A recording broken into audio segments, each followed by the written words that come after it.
வாழ்க்கையில் பல சந்தர்ப்பங்களில் பல விஷயங்களை நம்ம ரொம்ப ரசித்து செய்வோம். ஏன்னா அந்த விஷயங்கள் நமக்கு ரொம்ப பிடிக்கும். சரிங்களா? ஆனால் அதே பிடித்த விஷயங்கள் ஒரு சில சூழலின் பொழுது அப்படியே தலைகீழாக மாறிவிடும். அப்படி தான் ஒரு விஷயம் எனக்கு நடந்துச்சு. என்னாச்சுன்னா, ஒரு சில வாரங்களுக்கு முன்னால் ஊரில் இருந்தேன். அம்மாவினுடைய மறைவின் பொழுது அப்போ என்னுடைய சிந்தனைகள் என் வசம் இல்லை. எனது கண்ட்ரோலுக்குள்ளார எந்த விஷயமுமே இல்லை. அது டைரெக்டாக உள்ளுக்குள்ளார பயங்கரமாக ஊடுருவி வெடித்து சிதறி கொண்டிருக்கின்ற தருணங்கள். அப்போ ஏதோ ஒரு விஷயத்தின் காரணமாக அம்மா மறைந்து ஒரு சில நாட்களுக்கு பிறகு மாயவரம், எங்கள் ஊருக்கு பக்கத்தில் உள்ள மயிலாடுதுறை அப்படிங்கிற நகரத்துக்கு செல்ல வேண்டிய ஒரு வாய்ப்பு. அப்போ ஊருக்கு போய் ஒரு சில நாட்கள் தான். வழக்கமான ஜோஷ் எதுவுமே கிடையாது. பயங்கரமான துயரம், சொல்ல முடியாத துயரம். இந்த மாதிரி துயரத்தை வாழ்க்கையில் ஒரே ஒரு டைம் தான் அனுபவித்தேன். அது எப்போன்னா, என்னுடைய தகப்பனாருடைய மரணத்தின் பொழுது 24 வருடங்களுக்கு முன்பு. இப்போ எனது தாயாரின் மரணம். அப்படியே மனம் தூள் தூளாக சிதறி இருந்துச்சு. வழக்கமாக மாயவரம் போகிறது எனக்கு எவ்வளோ பிடிக்கும்னு சொல்லிட்டு என்னுடைய ஆரம்பகால வீடியோக்கள், மாயவரம் வீடியோக்கள் பார்த்தா அவங்க எல்லாருக்குமே தெரியும். தெரியாதவங்களுக்கு சொல்கிறேன், மாயவரங்கிறது என்னுடைய ரத்தத்தோடு ஊறின ஒரு விஷயம். அது ஊரில் அது என்னுடைய சிந்தனை, எனது உயிர். ஊருக்கு வந்தால் எனது சொந்த ஊர் அரங்கக்குடி வடகரை, அது ஒரு சந்தோஷம், பெருமிதம். அதுக்கு பக்கத்தில் உள்ள டவுன் மாயவரம். அதை விட அந்த மாயவரத்துக்கு போனால் வரும் சந்தோஷத்தை விட எனக்கு எந்த சந்தோஷமே வராது ஊருக்கு போனால்.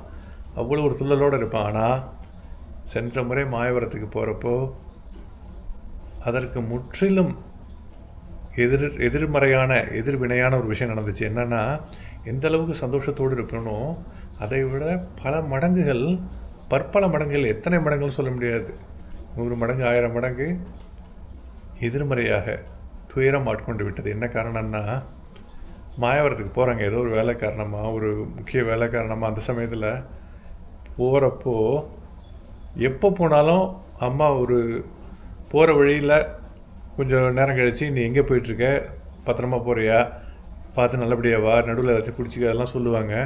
நான் என்ன பண்ணுவேன், மாயவரத்துக்கு போனால் எனக்கு பிடிச்ச இடம் எந்த இடத்துல ரவுண்ட் பண்ணாலும் நடுவில் 2-3 இடத்துல ஸ்டாப் பண்ணி அம்மாட்ட கால் பண்ணி பேசுவேன். என்னம்மா பண்ணிகிட்ருக்க, அவனுக்கு பழங்கடை ஏதாச்சும் வாங்கிட்டு வரட்டான். ஏன்னா பெரிய கடை தெரு, அந்த பழக்கடை இருக்குது, எத்திராஜில் செட்டியார் கடை பக்கத்தில் ஒரு வழக்கமாக வாங்குகிற கடை. அதாவது வாங்கிட்டு வரட்டுமா, வேறு என்ன வேணும் உனக்கு, ரஸ்க்கு அம்மா சாப்பிடுவாங்க, ரஸ்க்கு வாங்கிட்டு வரட்டுமா, வேறு என்ன வேணும் அடிக்கடி கேட்டுக்குவேன். எங்கே இருக்குன்னு அம்மா அடிக்கடி விசாரிப்பாப்பில். ஒரு ஸ்டெப்பும் மாயவரம் போகிறப்போ அம்மாவினுடைய நினைவுகள் வெடித்து சிதற வேண்டிய தருணங்கள். ஓ மை காட், சொல்ல வார்த்தைகளுக்கு அப்பாற்பட்ட ஒரு துயரம் உள்ளுக்குள்ளார ஊடுருவி செல்றத என்னால் உணர முடிஞ்சு.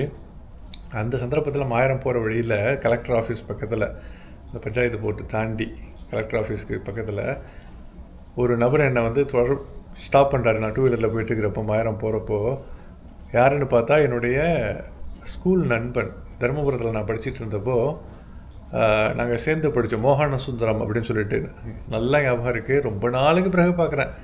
நார்மலாக இந்த மாதிரி பாலிய நண்பர்கள்லாம் பார்க்குறப்போ பயங்கரமான ஒரு இது அவங்க அழைச்சிட்டு போய் அந்த நாளே ஒரு செலிப்ரேஷனாக சுவாரஸ்யமாக மாற்றிருப்பான். ஆனால் இந்த சந்தர்ப்பத்தில் எதுவுமே மனசில் ஒட்டலை. அவன்கிட்ட பேசிவிட்டு அவன்கிட்ட விஷயத்த கூட சொல்லலை. மனசு என்ன செய்கிறதே தெரியல. ஓகே, பார்த்து பேசிவிட்டு நம்பரை வாங்கிட்டு அப்படியே அந்த இடத்துலேருந்து கொஞ்சம் நேரம் பேசிவிட்டு விடை பெற்று விட்டு அதுக்கப்புறம் மாயவரம் போனால் ஃபுல் அண்ட் ஃபுல். எதுக்காக இதெல்லாம் சொல்ல வரேன்னா, வாழ்க்கையில் சந்தோஷத்தை தரக்கூடிய விஷயங்கள், அதை விட சந்தோஷத்தை தரக்கூடிய விஷயத்தை நம்ம இழக்கிறப்போ ஒன்றுமே இல்லைன்னு ஆகிடுது. எனக்கு பீக், எனக்கு ரொம்ப பிடிக்கும்னா அம்மா. ஓகேங்களா, பெற்றோர்களில் அம்மா, அப்பா இல்லை, அம்மாவும் அப்பாவுமா அம்மா இருந்தாங்க, உங்களே போயிட்டாங்கங்கிறப்போ எந்த விஷயமே பிடிக்கவில்லை, மனது ஒட்டவில்லை. இது வரைக்கும் ஆஃபீஸுக்கு போயிட்டு வர்றேன், day to day life flow போயிட்டுருக்கு. நான் எது வரைக்கும் இது போவோன்னு தெரியல. இறைவன் நிறைய விஷயங்களை அதை கூடவே வாழ பழகிக்கிட்டு மனசை அதை ஏற்றுக்கக்கூடிய பக்குவத்தை காலத்தினூடே, காலத்தை தாண்டி நம்ம செல்ல டே டு டே லைஃப்பில் ஆட்டோமேட்டிக்காக அந்த விஷயத்தை ஃபெமிலியரைசேஷன், அதை ஏற்றுக்கொள்கின்ற பக்குவத்தை கொஞ்சம் கொஞ்சமாக தருகிறான். ஆனால் அது எவ்வளோ நாள் எனக்கு எடுக்குன்னு தெரியல. ரொம்ப கஷ்டமாகவே இருக்குங்க. இன்றைக்கி ரொம்ப ரொம்ப ரொம்ப ஐ மிஸ் மை அம்மா.